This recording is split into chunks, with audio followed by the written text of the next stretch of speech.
여러분은 믿음의 생활을 하시는 동안에 이 땅을 살아가면서 하나님이 정말 나를 끝까지 책임지신다 하는 확신이 있으십니까? 어떨 때는 그것이 정말 믿는 사람이 이 땅을 살아가면서 정말 잘 될까 이렇게 생각이 들 때도 있습니다. 어때는 그런 것이 가물가물하기도 하고 어떨 때는 확신이 들기도 하고 그러합니다. 그런데 정말로 신자는 이 땅의 삶을 살아가면서 하나님이 형통케 하시고 보호하시고 이끌어 가시는 확신을 갖고 살아야 됩니다. 오늘 다윗의 말씀이, 다윗을 통하여 주시는 말씀이 이 말씀을 오늘 우리에게 하십니다. 절대로 신자는 망하지 않습니다. 아멘. 절대로 신자는 망하지 않습니다. 아멘. 오늘 1절에 보니까 다윗은 점점 강하여 가고 사울의 집은 점점 약하여 간다고 말씀해주고 있습니다. 다윗이 어떠한 시절을 겪어왔습니까? 20년 동안의 망명생활과 도피생활에서 정말로 희망이 잘 보이지 않는, 어떨 때는 그 시간 동안에 다윗은 도대체 나는 언제까지 이렇게 살아야 되나, 이렇게 그 삶의 현실에서 얼마나 힘이 들었겠습니까? 그런데 하나님의 회복을 보십시오. 하나님께서는 그 사람과 언약하신 그 백성을 절대로 버리지 아니하시고 종국에까지, 천국에 이를 때까지 분명하게 붙잡고 경인하여 가심을 우리에게 말씀해 주고 있습니다. 다윗이 유다의 왕이 되어져서 이제 점점 다윗은 강하여 갑니다. 하나님께서 분명하게 다윗을 세워서 내 마음에 합한 사람이라고 왕으로 세우셔서 이스라엘 백성들을 구원하시고 이끌어 가실 일을 맹세하셨습니다. 그리고 그 언약을 지키시는 하나님이십니다. 아멘. 신자는 하나님의 언약 안에 있는 사람들. 아멘. 세상에 어떠한 문제나 세상에 어떠한 환경의 변화나 이 시대가 요동칠지라도 신자는 거기에 대하여 하나님께서 반드시 보호하시고 이끌어 가십니다. 오늘 다윗이 이제 점점 강하여 간다, 흥하여 간다. 반면에 사울은 점점 약하여 간다, 이렇게 표현하고 있습니다.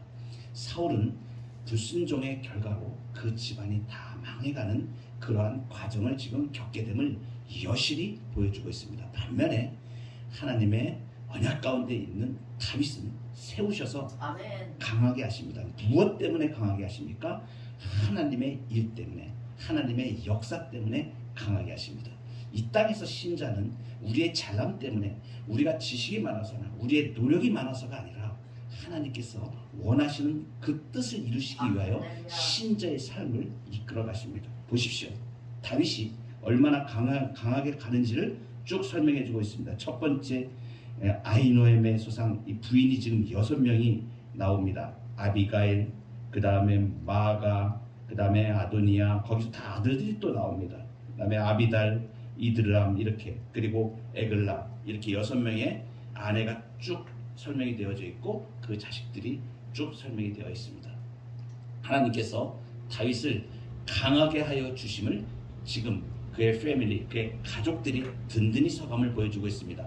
위기의 상황 때마다, 어려운 고비 때마다 이러한 사람들을 붙여주셨고 만나서 그 고비를 넘어오게 하셨고 하나님의 놀라운 섭리의 손길로 그를 주관하여 오셨음을 지금 보여주는 흔적들이고, 하나님께서 다윗을 강하게 하여 가심을 지금 나타내주고 있습니다. 반면에 흥하는 집, 이렇게 하나님의 언약 가운데 있는 언약 백성이 하나님의 보호 가운데 있는 가운데 불순종의 사람들은 어떻게 되어지는가? 오늘 사울의 아들이 이스보셋, 네 번째 아들 이스보셋이 아브넬, 군대장관 아브넬로 인하여 왕위를 가지고 이제 11지파를 속하여 이제 이 이스라엘 전체를 다스리려고 하는 그 아브넬의 야망 가운데 있었는데 이제 이것이 균열이 가기 시작합니다.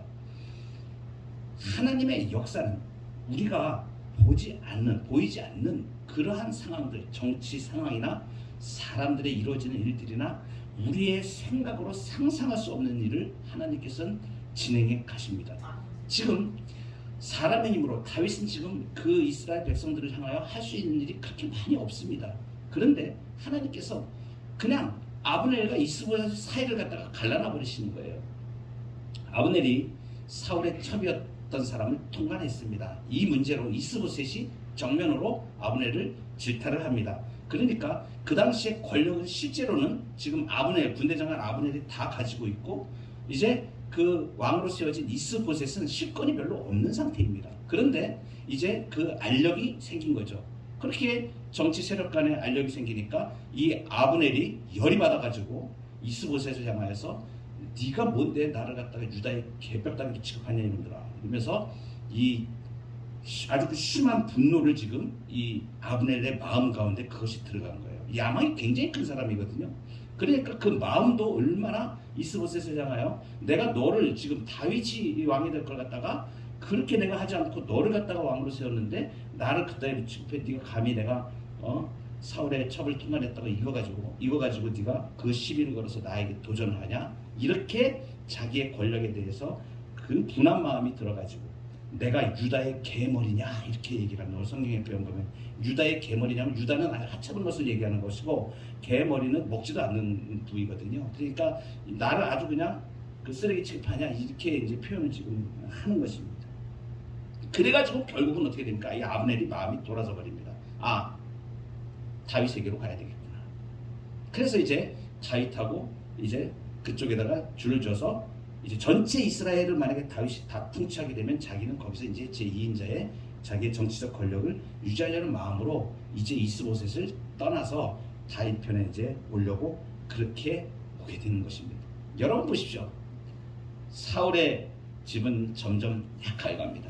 그래서 망하는 과정으로 가게 됩니다. 여실하게 지금 그것을 지금 보여주고 있고 권력을 다 손에 쥐었는데도 11지파를 다 속하게 하였는데도 이제 거기는 균열이 되어가지고 이제 쓰러지는 대로 가고 그 다음에 하나님의 언약 백성은 이제 일어나게 되는 것입니다. 여러분 다윗이 지금 다윗이 강하게 되는 것 그 이유가 무엇입니까? 그 이유가 오늘 9절 10절에 나와 있습니다. 이것은 누가 지금 얘기하는 거냐면 아브넬이 지금 얘기하는 겁니다. 여호와께서 다윗에게 맹세하신 대로 내가 이루게 하지 아니하면 하나님이 아브넬에게 벌 위에 벌을 내리심이 마땅합니다. 그 맹세는 곧 이 나라를 사울의 집에서 다윗에게 옮겨서 그의 왕위를 단에서 브엘세바까지 이스라엘과 유다에 세우리라 하신 것이니라. 이 말을 지금 누가 하는 것이냐면 아브넬이 하는 것입니다. 핵심은 이것입니다. 여호와께서 다윗에게 맹세하신 대로. 아브넬이 이걸 알고 있었다는 거예요. 다윗이 하나님 앞에 이제 왕위를 약속받은 사람이라는 것을 지금 알고 있었는데 그래도 자기는 이스보셋을 통해서 자기 야망을 실현하려고 이스보셋을 왕으로 세워서 그렇게 했다는 것입니다. 그런데 이제 이게 아니다. 여호와께서 다윗에게 맹세하신 대로 그대로 가겠다. 왜? 자기가 이제 이스보셋하고 완전히 결별을 선언하게 되는 것입니다.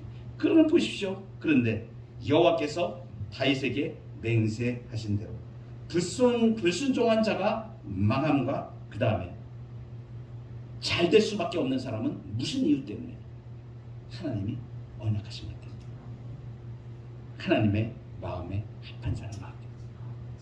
신자는 이러한 신분에 있는 자입니다. 하나님께서 절대로 망하게 하지 않습니다. 걱정하지 마십시오. 우리 주님이 신자의 삶을 책임지십니다. 여러분, 하나님께서 신자를 어떻게 구해내시는가, 어떻게 회복시키시는가가 오늘 그 다음에 이어지는 일에서 나옵니다.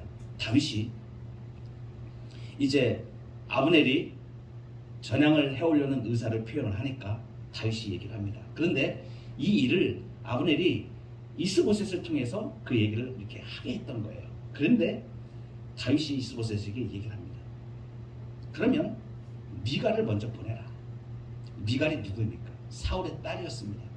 여러분 기억하십니까? 지금 미갈이 어디가 있습니까? 다윗이 20년 동안에 도피 생활을 하는 동안에 이 미갈은 다윗을 굉장히 사랑했던 여인입니다. 사울의 딸이면서. 그런데 참 불행하게도 자기 아버지 사울 왕이 다윗을 적대시해가지고 다윗을 죽이려고 그러니까 이제 다윗을 달아내리죠. 사울이 그 집을 다 포위해가지고 죽이려고 그럴 때에 이 미갈이 다윗을 사랑해서 안 되겠다. 우리 아버지가 내 남편을 죽이려고 그러는데 도망시켜야 되겠다 해서 달아 내려가지고 도피를 시킵니다. 그래서 그 다음에 이 사울이 미가를 다른 사람에게 시집을 보냈습니다. 그래서 발디라는 사람에게, 발디의 지금 아내가 돼 있는 거예요. 그런데 지금 보십시오. 다윗이 다시 미가를 데려오게 됩니다. 하나님께서 놀랍게 역사하십니다. 그 당시에 사울이 계략을 짰었습니다. 내 딸 미가를 사위로 주겠다. 어떤 사람에게? 블레셋 사람의 포피 100개를 가져오는 사람에게 내 딸 미가를 주겠다 이렇게 했어요. 그래서 다윗이 그 얘기를 듣고 정말 그러합니까? 정말 그렇습니까? 물어보고 이 다윗이 블레셋에 가서 전쟁을 해가지고 블레셋 사람 200명의 포피를 가져옵니다. 그 당시에.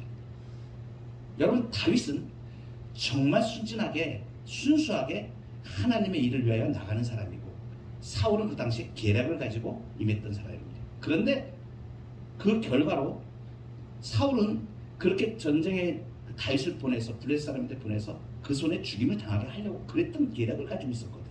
그런데 그 계략 가운데에서 하나님은 보호하셨고, 지금 시간이 지나서 이제 그때 다윗이 정직하게 하나님 앞에 행하였던 것을 이제 다시 다 회복시키시고 보상해 주시는 그 단계로 들어가십니다. 우리의 인생길에서 우리가 억울한 일을 당하고 예수 믿는 사람이 신자가 원통함을 당하고 어떠한 일을 당하더라도 하나님께서 갚으십니다. 이 사실을 믿으시기 바랍니다. 하나님은 살아계신 분, 하나님은 언약 백성을 끝까지 책임지십니다. 하나님의 백성은 절대로 망하지 않습니다. 이 사실을 붙들고 믿음 가운데, 정말로 확신 가운데 삶을 믿음 가운데 걸어가는 저